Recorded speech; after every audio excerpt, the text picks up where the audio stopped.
শেখ হাসিনার পদত্যাগের মধ্য দিয়ে রাজনৈতিক পট পরিবর্তন হতে থাকে। আর্থিক খাত নিয়ে নানা গুঞ্জনও চাউর হয়। কালো টাকা রোধ ও শেখ মুজিবুর রহমানের ছবি সম্বলিত 1000 টাকার নোট বাতিল হচ্ছে বলে গুঞ্জন উঠতে থাকে। তবে এইসব গুঞ্জন উড়িয়ে দিয়েছেন কেন্দ্রীয় ব্যাংকের সদ্য দায়িত্বপ্রাপ্ত গভর্নর ডক্টর আহসান এইস মনসুর। মঙ্গলবার বাংলাদেশ ব্যাংকের বোর্ড মিটিংয়ে এক সংবাদ সম্মেলনে 1000 টাকার নোট বাতিলের কোনো সিদ্ধান্ত নেই বলে জানিয়ে দিয়েছেন তিনি। গভর্নর বলেন, শরিয়া ভিত্তিক ব্যাংকগুলোকে বেআইনিভাবে তারল্য সহায়তা দিয়ে সমস্যা সমাধান করবে না বাংলাদেশ ব্যাংক। আর আমানতকারী কোন ব্যাংকে আমানত রাখবে সেটা আমানতকারীর সিদ্ধান্ত। এখানে কেন্দ্রীয় ব্যাংকের কিছু করার নেই। যেসব ব্যাংক আস্থাহীনতায় ভুগছে তার জন্য ওইসব ব্যাংকের পরশুদি দায়ী। আহসান এইস মনসুর বলেন, অনিয়মে জড়িত ব্যক্তির বিরুদ্ধে ব্যবস্থা নেওয়া হবে।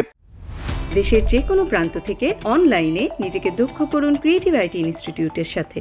তবে কোনো প্রতিষ্ঠানের বিরুদ্ধে ব্যবস্থা নেওয়া হবে না, কেননা প্রতিটি প্রতিষ্ঠানের সঙ্গে কর্মসংস্থান জড়িত রয়েছে। এছাড়া দুর্বল ব্যাংকের পরিশোধ ভেঙে দেওয়ার বিষয়টি বিবেচনাধীন বলেও জানান তিনি। 1000 টাকার নোট বাতিল করা হবে বলে যে গুঞ্জন উড়েছে সে বিষয়ে গভর্নর বলেন, 1000 টাকার নোট বাতিলের কোনো সিদ্ধান্ত হয়নি, বাদ করার কোনো চিন্তাও নেই। বঙ্গবন্ধুর ছবি বাদ দেওয়া ও নতুন গভর্নরের সই করা নোট শিগগিরই আসবে কিনা এ বিষয়ে গভর্নর বলেন, যখন টাকশালে নোট বানানোর প্রয়োজন হবে তখন নোট ছাপানো হবে, সই যাবে।